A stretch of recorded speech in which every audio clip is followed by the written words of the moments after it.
El sol del mediodía caía a plomo sobre la tierra reseca del condado de Clearwater, donde incluso el viento parecía cansado de arrastrar polvo. En aquel silencio quebradizo, interrumpido solo por el tintinear lejano del molino del rancho Holt, una pequeña figura avanzaba por el sendero como quien lucha contra el propio mundo. Tenía los pies descalzos, cubiertos de tierra, y un vestido remendado tantas veces que ya no quedaba nada del color original. Sus manos apretaban un pequeño saco vacío, como si ese trozo de tela pudiera darle valor. Su nombre no lo sabría Derek Holt hasta mucho después, pero ese día era simplemente la niña en la puerta. Cuando la vio por primera vez, Derek estaba arreglando la cerca del establo, martillando en silencio, con la camisa empapada de sudor. No estaba acostumbrado a visitas, y menos a las inesperadas. Su rancho quedaba lejos de cualquier camino transitado. Quienes llegaban allí era porque lo buscaban o porque huían de algo. La niña se detuvo frente a él con una postura que mezclaba miedo, hambre y una fortaleza silenciosa. No levantó la cabeza enseguida. Primero tragó saliva, respiró hondo y, como si cada palabra le costara un pedazo de coraje, murmuró: —¿Tiene pan, señor? Derek se quedó inmóvil. La voz era suave, casi transparente, pero firme. No pedía limosna. Pedía sobrevivir. Durante unos segundos no supo qué responder. Tenía fama de ser un hombre duro, reservado, con una sombra en la mirada que pocos se atrevían a desafiar. No porque fuese cruel, sino porque no dejaba que nadie se acercara demasiado. Había aprendido que la gente que uno quería podía desaparecer sin aviso, como una tormenta que deja destrucción y luego sol. Así que vivía solo, cuidaba de su tierra, y evitaba involucrarse en nada que no pudiera controlar. Pero la niña, había algo en ella que atravesaba esa coraza de años. Le pidió que lo esperara un momento y fue a la cocina del rancho. Partió un pedazo generoso de pan, aún tibio, que había horneado esa mañana. Cuando regresó, encontró a la niña exactamente en el mismo lugar, sin moverse, como si temiera que cualquier paso en falso pudiera anular su única oportunidad. Al extenderle el pan, ella lo tomó con las dos manos, casi con reverencia. No dio las gracias al instante. Primero lo olió, luego cerró los ojos, como quien memoriza un milagro. Después, con la voz un poco más firme, dijo: «Es, para mi hermanito. Está enfermo». Ese detalle le atravesó algo en el pecho a Derek. No sabía por qué. No conocía a la niña, ni a su hermano. Pero sintió un latido extraño, como si aquel hilo de historia que ella acababa de mencionar lo conectara a un pasado que había intentado olvidar. «¿Dónde está tu casa?», preguntó él, impulsado por una mezcla de preocupación y un presentimiento que no sabía nombrar. La niña bajó la mirada, como si temiera haber dicho demasiado. «Cerca del río, pero no necesita venir, señor. Solo pan». Y entonces ocurrió. Cuando la niña se dio la vuelta para marcharse, el viento levantó su cabello y dejó ver una pequeña cicatriz detrás de su oreja, una cicatriz en forma de media luna. Pequeña, discreta, pero inconfundible. Derek sintió el mundo detenerse. Aquella marca la había visto antes. Y no en cualquiera. La había visto en Marianne. La niña siguió caminando, sin saber que acababa de despertar la culpa más profunda del hombre que la observaba. Derek Holt no era un hombre que se impresionara con facilidad. Había vivido pérdidas que le habían arrancado más de lo que cualquier bala podría. Había visto morir ganado en sequías interminables, había sepultado a amigos y había sobrevivido a errores que lo perseguían en las noches. Pero nada, absolutamente nada, lo golpeó tan fuerte como la visión de aquella cicatriz en forma de media luna detrás de la oreja de la niña. Fue un segundo. Un destello. Un recuerdo convertido en herida abierta. La niña ya se alejaba, caminando con sus piernas delgadas y su determinación temblorosa. El viento volvía a dejar caer su cabello sobre la marca, ocultándola como si jamás hubiera estado. Pero ya era tarde. Derek la había visto. Y con ello, el pasado que llevaba una década intentando enterrar se levantó como un animal que ha estado dormido demasiado tiempo. Dejó caer el martillo que tenía en la mano. El sonido metálico retumbó en el silencio del rancho. Por un momento, Derek no fue un ranchero curtido por el sol, sino un joven de 26 años, de pie en un campo de trigo dorado, observando a Marianne, la mujer que había amado con todo lo que era y a la que había abandonado por miedo. Ella también tenía esa cicatriz. Una vez, cuando era niña, se había caído contra una piedra mientras corría entre los surcos. Su madre había dicho que la marca era como un cuerno de luna, una señal de buena fortuna. A Derek siempre le pareció una marca triste, una historia grabada en la piel. Nunca imaginó que un día la volvería a ver en otro rostro. Las imágenes lo inundaron. Marianne riendo. Marianne llorando. Marianne preguntándole por qué no podía enfrentarse a su familia, porque se avergonzaba de amarla. Y luego, huyendo. Separándose. Desapareciendo después de que él, cobarde, no la defendió ante los terratenientes que controlaban el pueblo.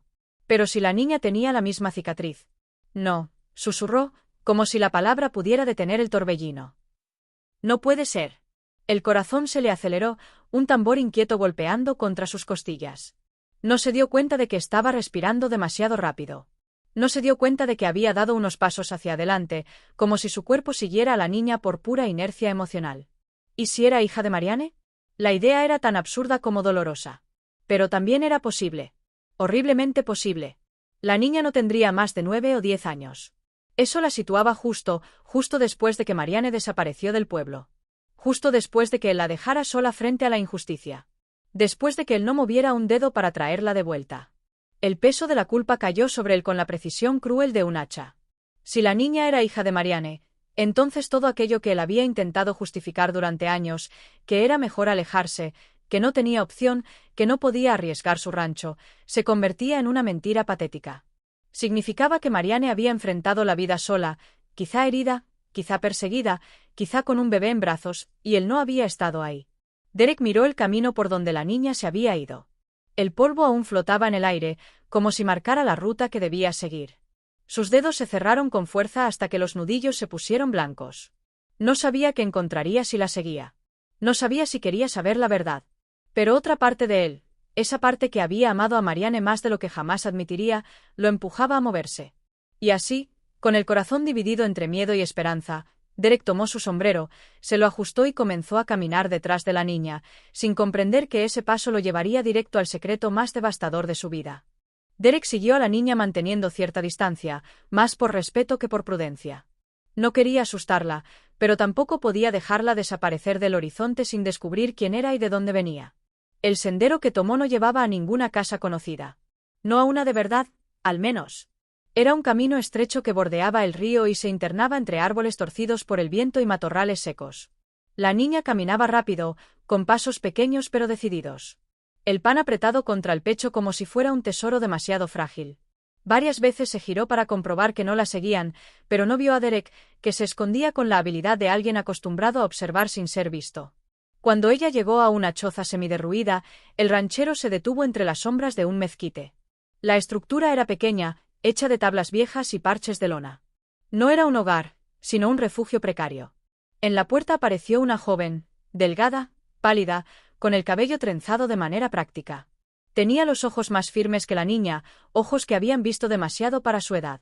Y aunque no dijo una palabra al principio, toda su postura gritaba algo muy claro: protección absoluta.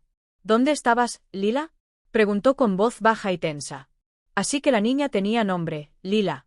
Sonaba suave, como una flor silvestre que se aferra a la vida aunque el viento la golpee. Lila extendió el pan con ambas manos, sin hablar. La joven lo tomó, lo partió en dos con dedos rápidos y precisos, y miró a su hermana con un miedo que trataba de disimular. Miedo de si había pedido ayuda al lugar correcto, miedo de si el dueño del rancho era peligroso, miedo de si serían descubiertas. Antes de que las dos entraran a la choza, un crujido de rama delató a Derek. La joven levantó la cabeza al instante. Sus ojos se clavaron en la maleza, afilados como cuchillas. No gritó, no retrocedió. Se plantó en la puerta como un muro humano. Salga, ordenó, con firmeza sorprendente. Sea quien sea, salga. Derek respiró hondo y dio un paso al frente. No era un hombre que disfrutara de las confrontaciones, pero tampoco huía de ellas. Levantó las manos en señal de calma. No quiero causar problemas, dijo con voz ronca. Solo quería asegurarme de que la niña llegó bien. Lila se escondió detrás de la joven. Ella la protegió con un brazo mientras estudiaba a Derek con ojos de loba acorralada. No necesitábamos que nos siguiera, respondió ella. No tenemos nada que ver con usted ni con su rancho. Había dureza en sus palabras, pero también cansancio. Un cansancio que se pegaba a la piel como el polvo al sudor. No lo hice por mal, insistió Derek. Me preocupé. No necesitamos su preocupación. Nadie se ha preocupado por nosotras en años, dijo la joven, y en su voz hubo un filo amargo que cortó el aire. Derek tragó saliva. Era consciente de que él había causado muchas ausencias en su pasado. Que ahora esa joven, tan parecida en mirada a Marianne, lo rechazara con tanta fuerza, se sintió como un castigo sin explicación. —¿Cuál es su nombre? —preguntó con suavidad. Ella dudó. Finalmente respondió. —Elara. Un nombre que cayó como un golpe en el pecho de Derek. Sonaba a eco del pasado. Sonaba a algo que podría pertenecer perfectamente a la hija que Marianne soñaba tener algún día. Elara dio un paso hacia él, desafiante. —No vuelva a seguirnos. No necesitamos caridad. Si mi hermana pidió pan, se lo agradezco, pero ahí termina todo. Derek asintió, aunque por dentro sentía que nada había terminado. Porque ahora veía más claramente la sombra de Marianne en los ojos de esa joven, en su postura, en su manera de proteger. Y la sospecha que llevaba horas mordiéndole el corazón comenzó a convertirse en tormenta. Retrocedió unos pasos sin decir nada más. Pero mientras Elara cerraba la puerta de la choza con un golpe seco, Derek comprendió que aquello no era el final. Era el principio. Esa noche, el rancho Holt estuvo más silencioso que nunca. Ni el viento que hacía crujir las ventanas parecía querer interrumpir el torbellino que giraba dentro de la mente de Derek. Se sentó frente a la chimenea apagada, con las manos entrelazadas, los codos sobre las rodillas y la mirada perdida en la madera sin encender. Afuera, los grillos cantaban. Dentro, el pasado gritaba. No podía dejar de ver los ojos de Elara. Eran los mismos ojos oscuros y profundos que Marianne tenía cuando discutían bajo la sombra del viejo granero. Ese modo en que ella fruncía el ceño al ver la injusticia. Ese gesto de levantar la barbilla cuando se negaba a mostrar miedo. Elara tenía esa misma mezcla de coraje y tristeza que solía desarmarlo. Pero lo que más lo perseguía no eran los parecidos físicos, sino lo que vio al observar la choza desde la distancia. Precariedad, hambre, necesidad, las mismas cosas que Marianne sufría cuando la dejó sola. Derek se levantó de golpe, incapaz de quedarse quieto. Entró en la despensa, tomó una caja de madera y la empezó a llenar. Pan, frijoles, latas, mantas, medicinas, jabón, agua limpia. No era caridad, se dijo a sí mismo, era decencia. Justicia tardía. O tal vez un intento desesperado de compensar algo que no se podía compensar. Cuando terminó, salió en silencio, asegurándose de no hacer ruido con los perros ni con la puerta del rancho. La luna iluminaba apenas el sendero hacia el río, suficiente para caminar sin tropezar. Y aunque no tenía claro si hacía lo correcto, sus pasos no dudaron ni una sola vez. Al llegar a la choza, dejó la caja junto a la entrada, procurando no acercarse tanto como para que Elara lo descubriera despierto. Pero justo cuando se giró para marcharse, escuchó una tos profunda dentro de la estructura. Tos de pulmón cargado. Tos de fiebre. Tos de peligro. El sonido le atravesó el alma. Era el niño. El hermano menor. Derek apretó los dientes. Si Marianne estuviera viva, habría hecho lo imposible por proteger a sus hijos. Y si él realmente era el padre, joder, tenía una responsabilidad que había evadido demasiado tiempo. Se alejó en silencio, pero el sonido de aquella tos lo siguió hasta el rancho. Se metió en la cama sin encender la luz, pero no durmió ni un minuto. Cada vez que cerraba los ojos, veía a Marianne en aquella noche de hace 10 años, llorando porque sabía que el pueblo la despreciaba y porque él no fue lo suficientemente valiente para defenderla. La mañana siguiente, antes de que el sol despuntara, Derek tomó la decisión que quizá debió tomar una década atrás, no volver a mirar hacia otro lado. Comenzó a vigilar discretamente desde lejos. No por desconfianza, sino para asegurarse de que nada les faltara. Reemplazaba lo que iban consumiendo sin ser visto. Dejó herramientas pequeñas para Elara. Un cuchillo afilado. Leña ya cortada. Planta medicinal para la fiebre del niño. Elara se dio cuenta, por supuesto. No era tonta. Cada nuevo objeto, cada mejora, cada evidencia de ayuda silenciosa la hacía tensarse más. No sabía si debía sentirse agradecida o vigilada. Protegida o humillada. Pero sobre todo, desconfiaba del motivo. Porque nadie ayuda sin razón. Nadie insiste sin querer algo a cambio. Derek lo sabía. Sabía que algún día tendría que hablar con ella. Tendría que enfrentar sus preguntas, sus acusaciones, su ira justa. Tendría que admitir que no era un salvador, sino una sombra del pasado que, quizá, traía más dolor que alivio. Pero hasta que llegara ese momento, había algo que no podía ignorar. Cada vez que veía a esas dos niñas y al pequeño Sam, veía los fantasmas de todo lo que pudo haber sido, y todo lo que destruyó por cobardía. Ese peso lo aplastaba. Y aún así, lo empujaba a seguir ayudando. Porque esta vez, al menos esta vez, no estaba decidido a huir. La fiebre de Sam no había comenzado esa noche, pero fue esa madrugada cuando se volvió insoportable. Elara despertó con el sonido áspero y roto de su respiración, un jadeo que hacía que cada inhalación pareciera una batalla. Cuando le tocó la frente, sintió un calor antinatural, abrasador. El niño temblaba y sudaba al mismo tiempo, un contraste peligroso que ella conocía demasiado bien. La enfermedad estaba avanzando sin freno.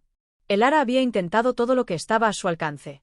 Infusiones de hierbas, paños mojados, su propia comida reducida a la mitad para darle más a él. Pero nada funcionaba. Cada minuto, Sam se veía más hundido, más distante, como si su cuerpo pequeño estuviera cediendo en una lucha desigual. Lila, con los ojos grandes y brillosos de preocupación, apretaba la mano de su hermano mientras Elara pensaba frenéticamente en soluciones que no existían. Todo lo que necesitaban, medicinas, agua limpia, un lugar cálido, descanso de verdad, estaba fuera de su alcance.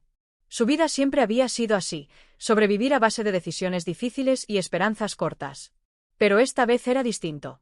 No estaban solas. Elara lo sabía aunque lo odiara, alguien las estaba ayudando. Alguien dejaba comida, mantas, leña. Y ese alguien era Derek Holt. Durante días, ella había intentado ignorar los paquetes que aparecían como por arte de magia. No quería deberle nada a nadie.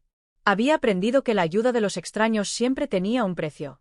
Pero mientras veía a su hermano luchar por respirar, comprendió que su orgullo no valía más que su vida. Con el corazón apretado y los ojos llenos de rabia contra el destino, contra su impotencia, contra sí misma, tomó una decisión. Lila, busca tu chal, ordenó con voz ronca. ¿A dónde vamos?, preguntó la pequeña, asustada.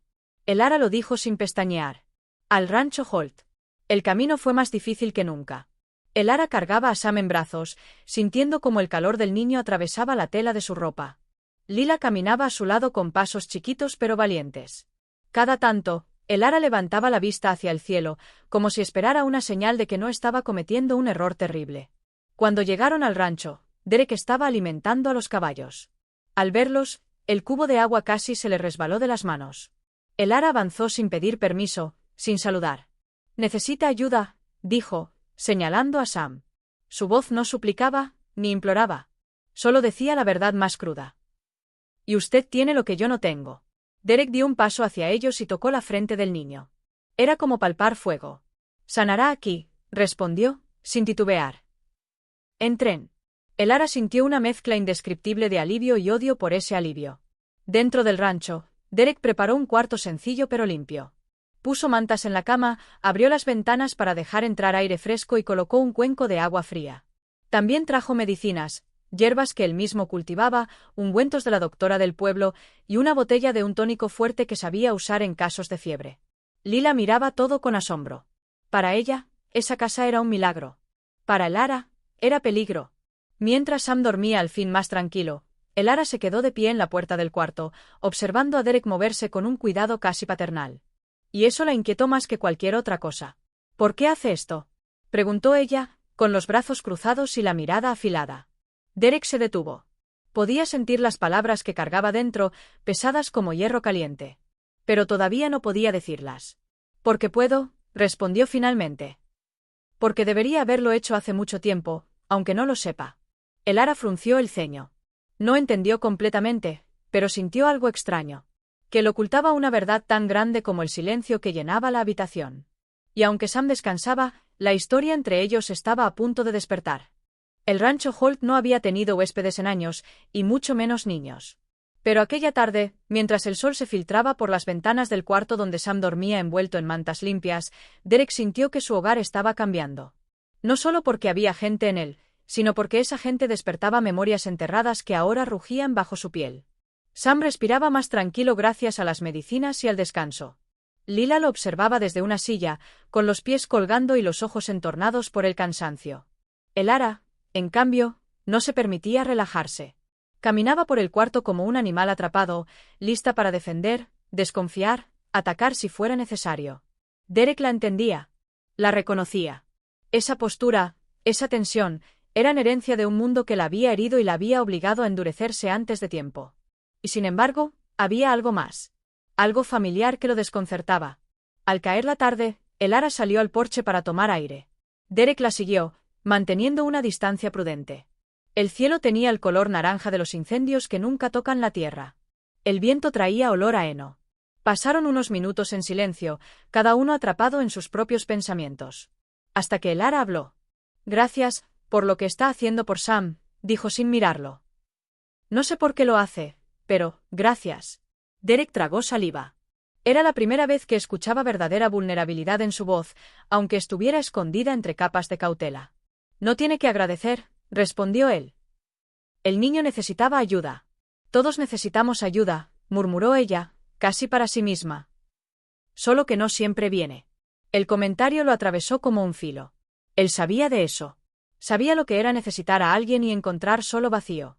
Y sabía lo que era ser el que no estaba cuando debía estar. ¿Cuánto tiempo han estado solas? Preguntó Derek, suavemente. Elara tensó la mandíbula. No quería hablar, pero algo en su interior cedió. Desde que mamá murió, dijo. Hace 3 años. Derek sintió como el pecho le temblaba por dentro. ¿Cómo se llamaba tu madre? Preguntó, con un hilo de voz que apenas podía sostener. Elara lo miró por primera vez. Sus ojos estaban llenos de recelo, pero también de una verdad cruda que no tenía por qué ocultar. Marianne Holt. Mi madre se llamaba Marianne Holt. Cada palabra cayó como un golpe directo al corazón de Derek. El mundo pareció desmoronarse a su alrededor. Los sonidos del rancho se apagaron, los caballos, el molino, incluso el viento. Todo quedó en silencio, excepto el latido desesperado dentro de su pecho. Marianne Holt. El apellido que él le había negado. El nombre que había querido olvidar para no ahogarse en culpa. La vida que había escapado de sus manos por su propia cobardía. ¿Ella llevaba ese apellido hasta el final? Preguntó él, con la voz quebrada. Sí, respondió Elara, sin entender todavía la magnitud de lo que decía. Aunque no tenía derecho legal, lo usó. Decía que él debía haberla amado lo suficiente como para dárselo, pero no lo hizo. Las palabras fueron letales. Derek apretó los puños. No logró disimular cómo su respiración se volvió irregular. Elara lo miró, confundida, incluso alerta. ¿La conoció? Preguntó, con el ceño fruncido. Derek cerró los ojos un instante. No quería mentir más. No quería seguir huyendo. Pero todavía no tenía el valor de pronunciar la verdad completa. No aún.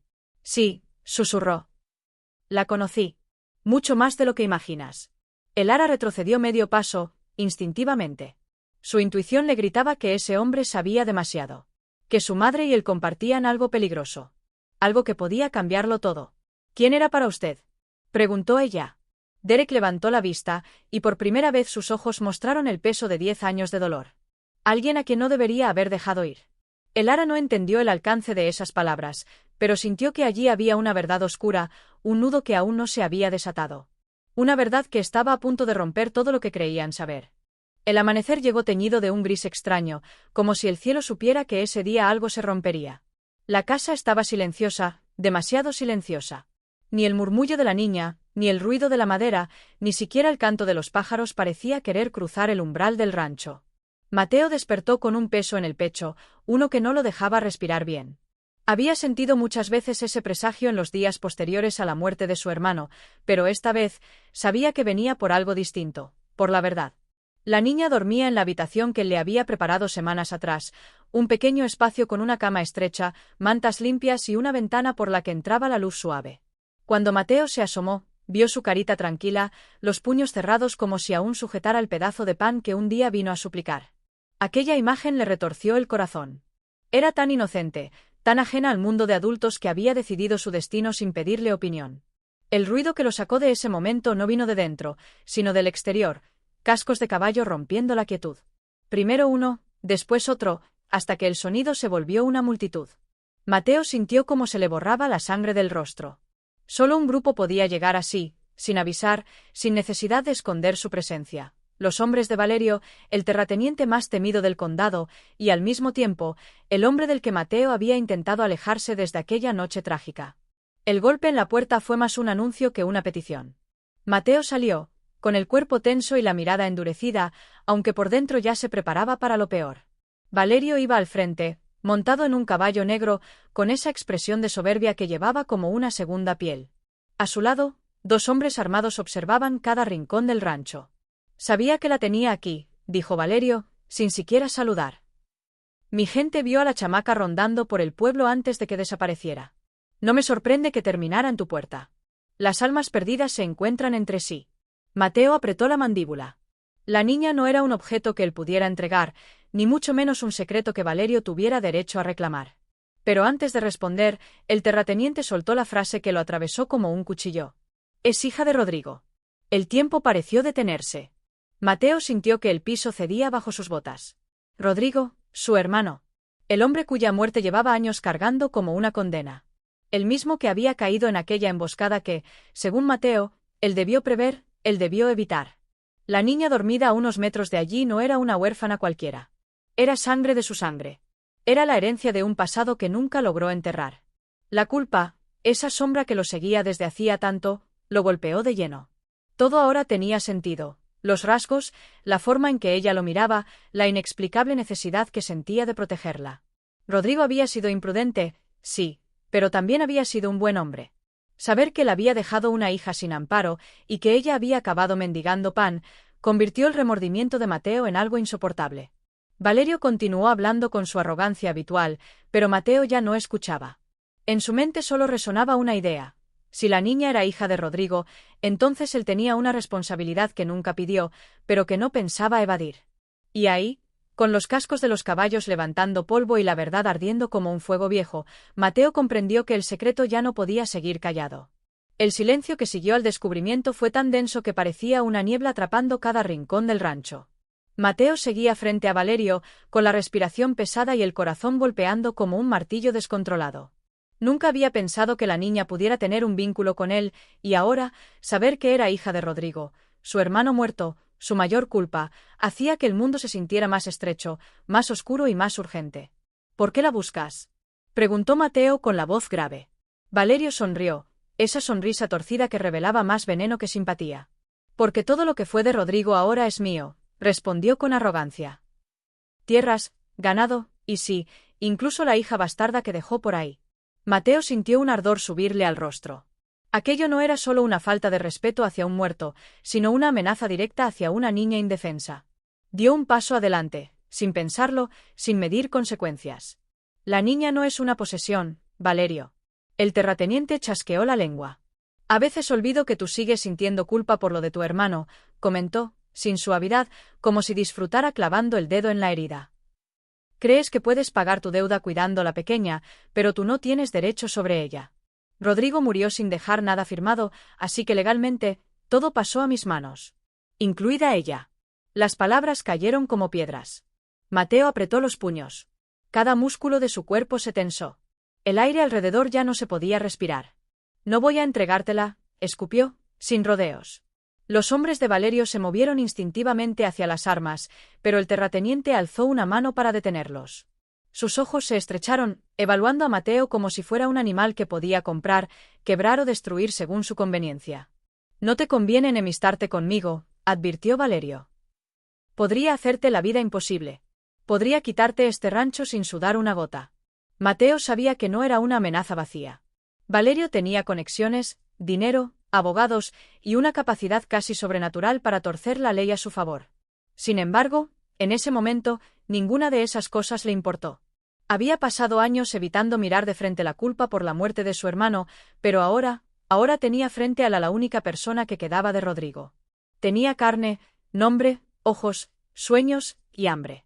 Una niña que había llegado pidiendo pan, sin saber que estaba tocando la puerta del único hombre capaz de protegerla. Mientras respire, no la tocarás, dijo Mateo con una firmeza que sorprendió incluso a sus propios labios. La sonrisa de Valerio se borró. No era común que alguien le pusiera límites. Mucho menos alguien que alguna vez había trabajado bajo su sombra. Entonces te daré esta advertencia, dijo, inclinándose ligeramente hacia él. Tengo paciencia, pero no demasiada. Te daré unos días para que pienses que es más importante, tu rancho o una niña que ni siquiera lleva tu apellido. Cuando vuelva, las cosas tendrán que estar claras. Con esa frase final, tiró de las riendas y sus hombres lo siguieron. Los cascos resonaron como un augurio de tormenta. Mateo los observó hasta que el polvo levantado se disipó, pero la tensión quedó flotando en el aire, vibrante, amenazante. Cuando entró a la casa, encontró a la niña despierta, abrazando su manta, con los ojos hinchados por el miedo. Había escuchado lo suficiente para saber que algo muy malo estaba por venir. Mateo se acercó despacio, se arrodilló frente a ella y le levantó el mentón con suavidad. No voy a dejar que te lleven, le prometió. Era la primera vez que pronunciaba esas palabras, y también la primera vez en meses que sintió que había algo por lo que valía la pena pelear. La culpa ya no era un peso inútil, era combustible. Era el motor que lo obligaba a actuar. Y así, con la amenaza de Valerio recién sembrada y el miedo temblando en la mirada de la niña, Mateo supo que acababa de cruzar un punto sin retorno. Los días siguientes transcurrieron con una inquietud latente, como si el rancho entero contuviera la respiración. El sol seguía saliendo, los animales seguían necesitando comida, el viento seguía soplando entre las bardas, pero nada era igual. Cada sombra parecía un mensajero de Valerio, cada ruido un posible anuncio de peligro. Y aún así, por primera vez en años, Mateo no se dejó vencer por el miedo. Estaba decidido, protegería a la niña, costara lo que costara. Desde temprano, antes incluso de que la niña despertara, él se dedicó a revisar las cercas, reforzar puertas, asegurar ventanas. No era que creyera que podría resistir un ataque frontal. Valerio tenía más hombres, más armas, más recursos, pero cada preparación le daba tiempo. Tiempo para pensar. Tiempo para planear. Tiempo para aceptar lo que la verdad había cambiado en su vida. La niña lo seguía con la mirada desde la ventana, abrazando su manta, intentando comprender qué sucedía. No hacía preguntas. Su silencio estaba cargado de una madura tristeza que no correspondía a su edad. Era una niña que había tenido que aprender a sufrir en silencio antes que a leer o a jugar. Y esa realidad le dolía a Mateo más de lo que se atrevía a admitir. A media mañana, mientras revisaba el granero, ella se acercó. Caminó despacio, arrastrando un poco los pies en la tierra seca. Mateo. Su voz era frágil, como si temiera romper algo con solo hablar. ¿Ese hombre va a volver? Él se quedó inmóvil por un segundo. No quería mentirle, pero tampoco quería asustarla más. Sí, respondió con honestidad calmada. Va a volver. Pero no vas a irte con él. Te lo prometí, ¿recuerdas? La niña asintió, aunque su expresión seguía cargada de miedo. ¿Te va a hacer daño? Esa pregunta lo atravesó. No era el miedo por sí mismo, sino el temor de que él, su único refugio, pudiera desaparecer. Mateo se agachó para quedar a su altura y la sostuvo por los hombros. Puede intentarlo. Pero no dejaré que te lleven. Ni aunque tenga que enfrentarme a él. Los ojos de la niña se llenaron de lágrimas silenciosas. No eran de tristeza, eran de algo que hacía mucho que no sentía, seguridad. Más tarde, Mateo decidió que no podía permanecer aislado. Necesitaba información, aliados, algo que le diera ventaja. Fue al pueblo al caer la tarde, cuando el calor comenzaba a ceder. Allí, las miradas se clavaron en él apenas pisó la calle principal. Ya circulaban rumores. Algunos sabían que Valerio rondaba su rancho. Otros intuían el conflicto. Y todos, absolutamente todos, sabían lo peligroso que era desafiar al hombre más poderoso del condado. En la cantina, se acercó a Tomás, un viejo amigo de su hermano Rodrigo, alguien en quien aún confiaba. Hoy que Valerio anda inquieto, dijo Tomás sin necesidad de saludo. Dicen que anda buscando algo, o a alguien. Mateo no dio rodeos. La niña. La quiere para quedarse con las tierras de Rodrigo. Dice que tiene derechos. Tomás se quedó callado. Luego bajó la cabeza, como si fuera una noticia demasiado pesada. Valerio no entiende de derechos, murmuró. Solo entiende de posesión. Si la quiere, irá por ella.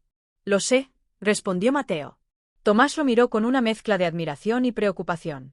Tienes dos opciones, huir o pelear. Las dos son igual de peligrosas. Mateo tomó aire. No era una decisión simple. Huir significaba exponer a la niña a caminos inciertos, a peligros desconocidos. Pelear significaba quedarse y enfrentar el poder de un hombre que no perdonaba desafíos. Pero en su mente, una imagen era más fuerte que las dudas. La niña, esa pequeña vida que había llegado pidiendo pan y había despertado su culpa, y su humanidad. No voy a huir, dijo al fin.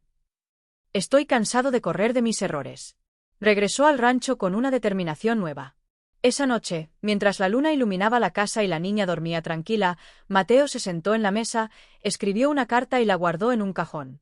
Era una carta que explicaba la verdad, por si amanecía sin él. La tormenta estaba por llegar. Y Mateo, por primera vez en mucho tiempo, estaba listo para enfrentarla.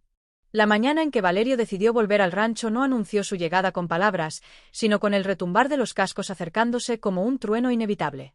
Mateo ya estaba despierto. No había dormido más que unas horas, sentado frente a la ventana, escuchando el viento, repasando mentalmente cada decisión que lo había traído hasta allí. No era miedo lo que lo tenía alerta. Era la certeza de que aquel día cambiaría su vida, o la terminaría. La niña dormía en su habitación, ajena al peligro que crecía en el horizonte. Mateo la observó por última vez antes de salir de la casa. Su pequeño pecho subía y bajaba con suavidad. Era una imagen tan frágil y tan preciosa que le dio fuerzas para enfrentar lo que venía. Cuando abrió la puerta, encontró a Valerio y a 6 de sus hombres formando un semicírculo frente al rancho. No traían máscara alguna. Venían a tomar lo que creían suyo. El terrateniente desmontó despacio, con esa seguridad de hombre que siempre ha ganado porque nunca ha tenido que pagar el precio de sus actos. «Vengo por la niña», dijo sin rodeos. «Ya tuviste tiempo de pensarlo». Mateo respiró hondo. Su voz salió firme, clara, sin un temblor. «Y ya tengo la respuesta. No se va contigo». Los hombres de Valerio intercambiaron miradas. Sabían que aquello significaba conflicto. Pero el terrateniente no parecía alterado. Sonrió, casi con condescendencia. «No me obligues a hacer esto difícil». «No es difícil», replicó Mateo. «Es simple, no te pertenece».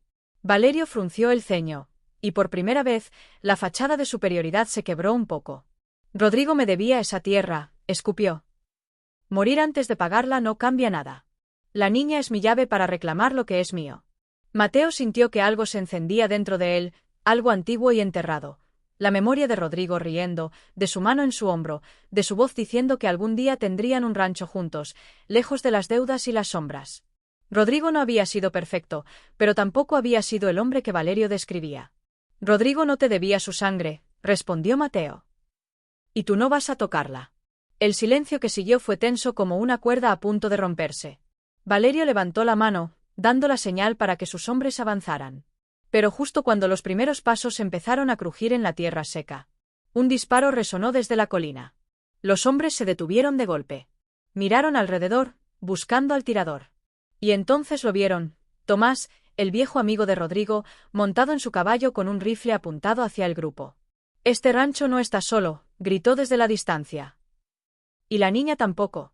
A él se sumaron otros 2 hombres del pueblo, hombres que habían querido a Rodrigo, hombres que quizá nunca tuvieron el valor de enfrentar a Valerio, hasta ahora. El terrateniente, molesto, miró a su alrededor. La ventaja ya no era tan grande como creía. «¿Realmente quieres convertir esto en guerra?», preguntó Valerio, esta vez con irritación real. «Quiero que te vayas», respondió Mateo. Durante un largo segundo, todo pareció detenido. El viento dejó de soplar, los caballos dejaron de moverse, y la tierra misma pareció aguardar el desenlace. Valerio apretó la mandíbula. Sabía que si disparaba, muchos más del pueblo se levantarían. Rodrigo había dejado más lealtades de las que recordaba. Y Mateo ya no era el hombre quebrado que había sido por años. Finalmente, con el orgullo herido y la rabia contenida, tiró de las riendas. «Esto no ha terminado», advirtió. «Para mí, sí», respondió Mateo. Valerio se fue con sus hombres, derrotado no por armas, sino por algo más poderoso, la verdad y el amor inesperado que había nacido en aquel rancho humilde. Horas después, cuando todo volvió a la calma, la niña salió corriendo hacia Mateo y lo abrazó con fuerza. Era la primera vez que lo hacía. «¿Ya no van a llevarme?», preguntó con un hilo de voz. Mateo la levantó en brazos. «Mientras yo viva, nunca más». La culpa que había cargado por años no desapareció, pero se transformó. Ya no era un castigo. Era un puente hacia algo nuevo. Ese día, con el sol poniéndose detrás de los cerros, Mateo decidió que la niña no sería solo un recuerdo de su hermano. Sería su familia. Y así, de una simple súplica por un trozo de pan, nació un destino que ninguno de los dos esperaba, pero que ambos necesitaban.